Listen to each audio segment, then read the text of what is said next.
ఇంకా నువ్వు పేదల ప్రభుత్వం నమ్మడానికి ఆంధ్ర రాష్ట్రమే కాదు, టోటల్ భారతదేశంలో కూడా వైసీపీ ప్రభుత్వాన్ని, అలాగే జగన్మోహన్ రెడ్డి అనే వ్యక్తిని కూడా ఎక్కడా కూడా హర్షించరు.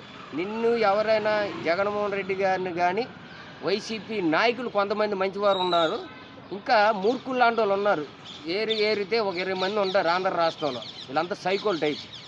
ఎందుకంటే ఇప్పటికి నేను చెప్తున్నాను, నిజంగా ఏదైతే ఈ కూటమి ప్రభుత్వం కంపల్సరీగా ఆంధ్ర రాష్ట్రంలో మాఫియాలు ఎవరైనా సరే, ప్రజల్లో బెదిరించే మాఫియాలు ఎవరైనా సరే వాళ్ళు అరెస్ట్ చేయాలి. ముఖ్యంగా నేను చెప్తున్నా, ప్రజలందరూ తిట్టుకునే విధంగా బోరగడ్డలు అనిల్ అనే వ్యక్తి ఎంత పచ్చిబూతులు. అసలు రోడ్డు మీద తిడుతున్నా పోలీసు వాడు తీసుకొని లోనేస్తారు పోలీసు వాళ్ళు. అలాంటిది పబ్లిక్గా పవన్ కళ్యాణ్ కానీ, చంద్రబాబు నాయుడు గారిని కానీ, నారా లోకేష్ గారిని కానీ, ఇంకా కొంతమందిని పచ్చిబూతులు అమ్మన బూతులు తిట్టినా కోర్టులు కూడా సుమోటోగా కేసు తీసుకొని ఈరోజు బోరగడ్డ అనే వ్యక్తిని లోన్ వేయాలి. రూల్గా చెప్పాలంటే అంత సభ్య సమాజం సిగ్గుపడేలాగా పచ్చిబూతులు తిట్టి ఈరోజు ఇలాంటి వాళ్ళందరినీ కూడా లోన్ వేయాలి ఈ ప్రభుత్వం. ఇలాగే కొడాల నాని గారు ఉన్నారు, ఆయన మంత్రి అయింది కూడా పచ్చి బూతులు మాట్లాడటం. అలాగే బూతులు అసలు మంత్రి కాదు, ఆయన ఎవరు స్పీకర్ చేశారు తమ్మినేని సీతారాం గారు. ఆయన వయసు రీత్యా అంత పచ్చి బూతుల స్పీకర్ స్థాయిలో ఉండి పచ్చి బూతులు మాట్లాడారు. అలాగే ధర్మన్న కృష్ణప్రసాద్, ఆయన అమ్మల్ని అంటే ఇప్పుడు మేము అనకూడదు ఆ మాటలు, అంత దరిద్రమైన మాటలు వీళ్ళందరూ. అలాగే అనిల్ యాదవ్, వీళ్ళందరిపైన కూడా కేసులు పెట్టాలి. ఎందుకంటే వీళ్ళు సమాజంలో చీడపురుగులు లాంటి వాళ్ళు.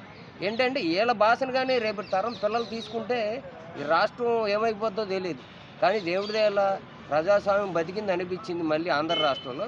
ప్రజలందరూ ఇలాంటి నీచమైన రాజకీయ నాయకులు రాజకీయాల్లోకి రాకూడదు. మంచి మెసేజ్ ఇవ్వాలి ప్రజలకి, అలాంటి వాళ్ళు రావాలి.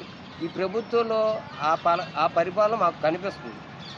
ఇది కూడా ఈ ప్రభుత్వం కూడా అలాంటి చేసి తేలిక అదే చెప్తారు. కానీ చంద్రబాబు నాయుడు గారి మీద మంచి అభిప్రాయంతో ఉన్నారు. ఆయన పరిపాలన క్రమశిక్షణ, అలాగే పవన్ కళ్యాణ్ గారు కూడా మంచి ఆలోచనలతో ఆయన ఒకటి అన్నారు. పవన్ కళ్యాణ్ గారు కొంచెం మేము చెప్పాలి, ఎందుకంటే ప్రజలు రూపాయి తీసుకోకూడదు, నేను పని చేయాలనుకున్నాను. కానీ ప్రజలు ఇచ్చే జీతం నన్ను ఎప్పుడు గుచ్చుతూ ఉండాలి. ఎందుకంటే ప్రజల కష్టం చెమట వచ్చిన డబ్బులు నేను తీసుకుంటున్నాను, నేనుకి వాళ్ళకి జవాబుదారంగా ఉండాలని జీతం తీసుకున్నాను.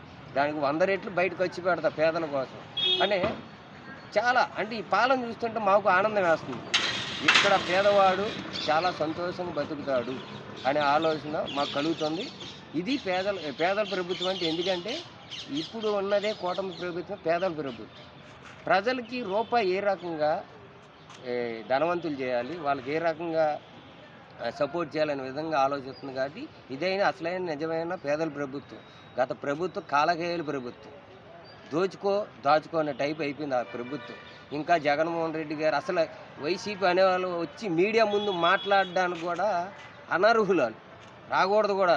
నిజమైన వాళ్ళు మానవత్వం మనిషి రక్తంతో పుట్టుంటే మాత్రం ఇంకా సమాజంలో బతుకుదాం, మనం మంచిగా వెళ్దాం. ఇప్పుడు చెడులో చేసి ఇంకా మంచిగా వెళ్దామని ఉంటే మీరు ఏ విషయాన్ని సరే ఈ ప్రభుత్వం చేసింది తప్పులు చేస్తే నిలదీసే తప్పు లేదు. ఇంకా నెల రోజులు అవ్వలేదు, మీరు ఇంకా మాది పేదల ప్రభుత్వం, మేము పేదలకు ఇచ్చేసాం, ఏం చేసామని నీకు పేదలు ఇచ్చేయడానికి? అందుకే పేదలందరూ కూడా నీకు ఒక గుణపాఠం చెప్పారు.